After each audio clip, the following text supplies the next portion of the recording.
हम्म। नमस्कार बच्चों, आज हम पढ़ेंगे भारतीय संविधान।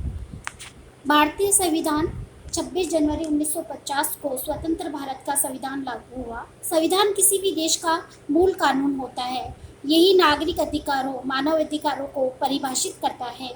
देश की आर्थिक क्रियाओं को विधिवत तरीकों से नियंत्रित करता है। राज्य व्यवस्था का संचालन इसका मूलभूत उद्देश्य होता है। स्वतंत्र भारत की विधि व्यवस्था 1950 के संविधान द्वारा प्रदान की गई है। भारत में संवैधानिक विकास की शुरुआत 1773 के रेगुलेटिंग एक्ट से हुई है। अंग्रेजी राज की स्थापना के पूर्व मुख्यतः मुगलों व उनके अधीनस्थ क्षेत्रीय शासकों का शासन था, जो पूर्णतः निरंकुश राजतंत्र की श्रेणी में आता है। भारत में कंपनी शासन ब्रिटिश ताज के शासक व कंपनी के स्वयं के प्रशासन के संचालन हेतु अनेक अधिनियम बने, जिनमें चार्टर एक्ट इत्यादि भी सम्मिलित है। 1885 में अखिल भारतीय राष्ट्रीय कांग्रेस की स्थापना से भारत के संवैधानिक इतिहास का नया युग आरंभ हुआ। अब हम इसकी प्रस्तावना लेते हैं कि भारतीय संविधान की प्रस्तावना राष्ट्रवादी संगठन कांग्रेस का प्रथम काल, जिसे उदारवादी युग 1885-1905 के नाम से जाना जाता है, इसे यदि संवैधानिक युग भी कहा जाए तो कोई अतिशयोक्ति नहीं होगी। इस काल में कांग्रेस ने भारतीयों के अधिकारों की मांग हेतु संवैधानिक तरीकों का उपयोग किया। नागरिक अधिकारों व विधि की समानता हेतु कांग्रेस ने निरंतर संवैधानिक सुधारों की मांग की। कांग्रेस का संगठन प्रारंभ से ही प्रजातांत्रिक पद्धति पर आधारित था। कांग्रेस शब्द ही अपने आप में प्रजातांत्रिक है, जो एक प्रजातांत्रिक समूह का रूप कहा जा सकता है। कांग्रेस के स्वदेशी आंदोलन अथवा बंग भंग विरोधी आंदोलन का 1909 के भारत सरकार अधिनियम में प्रभाव दिखाई देता है, किंतु इसके प्रावधान कांग्रेस की दृष्टि में अपर्याप्त थे। अतः 1919 के अधिनियम में भारतीयों को राजनीतिक अधिकार देने का ढकोसला किया गया था। इसका वास्तविक उद्देश्य उभरते हुए जन आक्रोश को अप्रभावित कर भारत में अंग्रेजी शासन को सुदृढ़ता प्रदान करना था। किंतु भारत में प्रजातांत्रिक पद्धति के विकास में इसका योगदान कम नहीं था और 1935 के भारत सरकार अधिनियम को व्यापकता प्रदान की गई। ये पिछले संविधान की तुलना में अधिक प्रजातांत्रिक था, किंतु कांग्रेस इससे संतुष्ट नहीं थी। इसके विरुद्ध कांग्रेस का संघर्ष जारी रहा। 1920 के असहयोग आंदोलन में नागरिक और जनतांत्रिक अधिकारों की मांग कांग्रेस के मंच से प्रबल रूप से उठाई गई। 1930 में सविनय अवज्ञा आंदोलन पूर्ण स्वराज्य की प्राप्ति हेतु आरंभ किया गया। उस समय कांग्रेस ने वैश्य मताधिकार के सिद्धांत की वकालत की। जब 1950 का संविधान अस्तित्व में आया तो उसमें इन सभी तत्वों का व्यापक समावेश किया गया। अतः हम यहाँ समझते हैं कि 1773 प्लस 1885 प्लस 1905 प्लस 1919 और प्लस 1935, जो 1935 का अधिनियम था, उसकी प्रस्तावना के आधार पर ही भारतीय संविधान का निर्माण हुआ 1950। यहाँ पर इसकी शुरुआत होती है 1773 में, ठीक है, और यहाँ से ये यहाँ पे खत्म होता है 1950 में।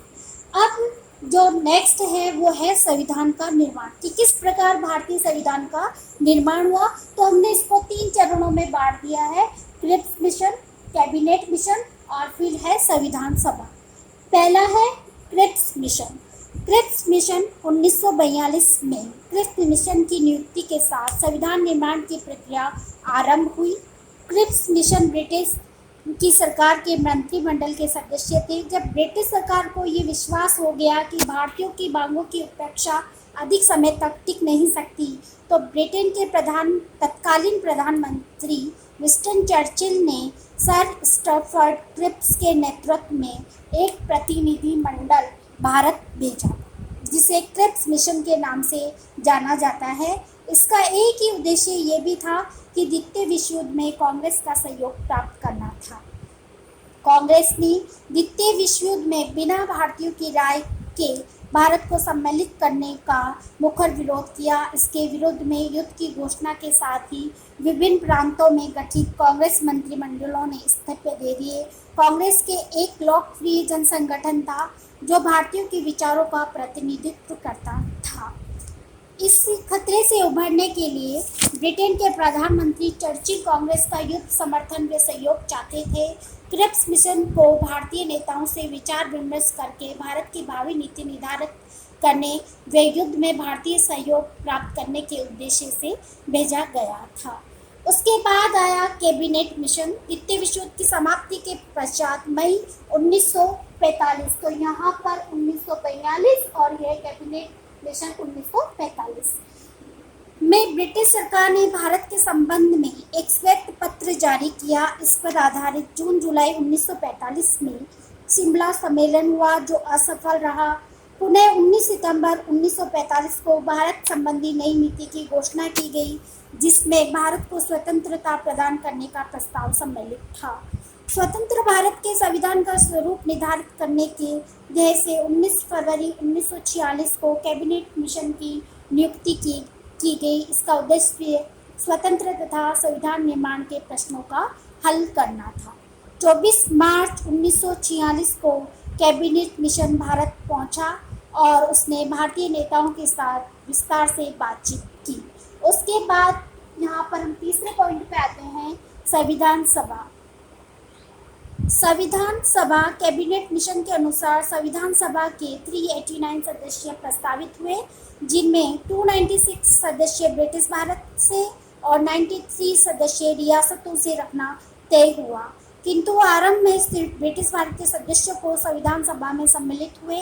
जब जुलाई अगस्त 1946 में संविधान सभा के चुनाव हुए तो मुस्लिम लीग ने भी चुनाव में भाग लिया। इस चुनाव में कांग्रेस ने सामान्य श्रेणी को 210 सीटों में से 199 सीटें जीती। पंजाब में 4 सीटों में से 3 कांग्रेस ने जीती। इसी क्रम में 78 मुस्लिम सीटों में से कांग्रेस को 3 सीटें मिली और 3 सीटें क्रमशः कुर्ग, अजमेर, मेरवाड़ा तथा दिल्ली से प्राप्त हुई।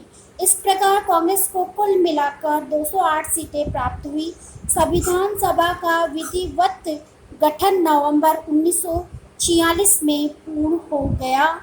इसमें 30 विशेष आमंत्रित व्यक्तियों को सम्मिलित किया गया जो चुनकर नहीं आए थे। संविधान सभा का प्रथम अधिवेशन, मैं यहाँ पे बताना चाहूँगी कि संविधान सभा का प्रथम अधिवेशन 9 सितंबर 1946 9 सितंबर 1946, ये याद रखने की बात है कि 9 सितंबर 1946 को सच्चिदानंद सिन्हा की अध्यक्षता में संपन्न हुआ। प्रथम अधिवेशन 9 सितंबर 1946 को सच्चिदानंद सिन्हा की अध्यक्षता में संपन्न हुआ। प्रथम अधिवेशन में मुस्लिम लीग ने इसमें भाग नहीं लिया, ये भी याद रखिएगा। और 11 दिसंबर को डॉक्टर राजेंद्र प्रसाद को संविधान सभा का अध्यक्ष चुना गया था। डॉक्टर राजेंद्र प्रसाद जो थे वो संविधान सभा के अध्यक्ष चुने गए थे। 13 दिसंबर को जवाहरलाल नेहरू ने संविधान के उद्देश्य संबंधी प्रस्ताव पेश किए। इस पर 19 दिसंबर तक बहस हुई किंतु कोई अंतिम निर्णय नहीं लिया जा सका। 22 जनवरी 1947 को दूसरा अधिवेशन संपन्न हुआ। इसमें ये निर्णय हुआ अब मुस्लिम लीग के सदस्यों को और इंतजार ना किया जाए। इसके साथ ही नेहरू जी द्वारा प्रस्तुत संविधान के उद्देश्य संबंधी प्रस्ताव पारित किए गए। इस प्रस्ताव में कहा गया कि भारत एक पूर्ण स्वतंत्र और संप्रभुता संपन्न गणराज्य होगा जो अपने संविधान का निर्माण स्वयं ही करेगा। संविधान सभा का तीसरा अधिवेशन 28 अप्रैल से 2 मई 1947 को संपन्न हुआ। इसमें मुस्लिम लीग के सदस्य सम्मिलित नहीं हुए। इसी बीच 3 जून 1947 को माउंटबेटन योजना, याद रखिएगा 3 जून 1947 को माउंटबेटन योजना की घोषणा हो गई। इस योजना में यह स्पष्ट कर दिया गया था कि भारत का विभाजन भारत व पाकिस्तान दो पृथक राज्यों में किया जाएगा। माउंटबेटन योजना के आधार पर 18 जुलाई 1947 को ब्रिटिश संसद ने भारतीय स्वतंत्रता अधिनियम पारित कर दिया। इसके अंतर्गत 15 अगस्त 1947 को भारत स्वतंत्र हो गया। इसी के साथ संविधान सभा का एक सर्वशक्तिमान संस्था बन गई। 29 अगस्त 1947 को संविधान सभा में डॉक्टर भीमराव अंबेडकर की अध्यक्षता में 7 सदस्यों का एक संविधान प्रारूप निर्मात्री समिति का गठन कर दिया गया। इस समिति में डॉक्टर अंबेडकर के अतिरिक्त सदस्य कन्हैयालाल, माणिकलाल मुंशी, मोहम्मद सादुल्ला, BL मित्तल, कृष्णस्वामी एन गोपाल स्वामी अयंगर एवं TP खातान थे। इस समिति की 30 अगस्त 1947 को आरंभ हुई प्रथम बैठक के बाद निरंतर 141 दिन तक बैठकें चलती रही, जिनमें संविधान की रचना की गई।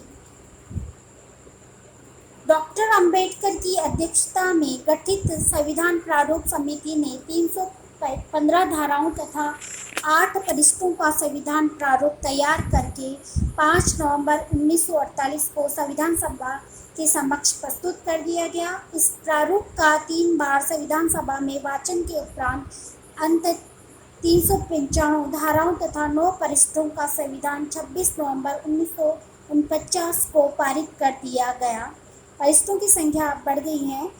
संविधान सभा का अंतिम अधिवेशन 24 जनवरी 1950 को हुआ। इसमें डॉक्टर राजेंद्र प्रसाद को सर्वसम्मति से भारत का राष्ट्रपति चुन लिया गया तथा 26 जनवरी 1950 को भारत का नया संविधान लागू कर दिया गया। संविधान सभा की बैठक में संविधान के प्रारूप पर 8 महीने तक बहस चली और अंतिम रूप प्रदान करने के लिए समिति द्वारा प्रस्तुत प्रारूप में संशोधन किए गए। संविधान सभा के कुल 11 अधिवेशन हुए। इस प्रकार संविधान सभा ने कुल मिलाकर 2 वर्ष 11 माह तथा 19 दिन के अथक परिश्रम के बाद इसे अंतिम रूप प्रदान किया।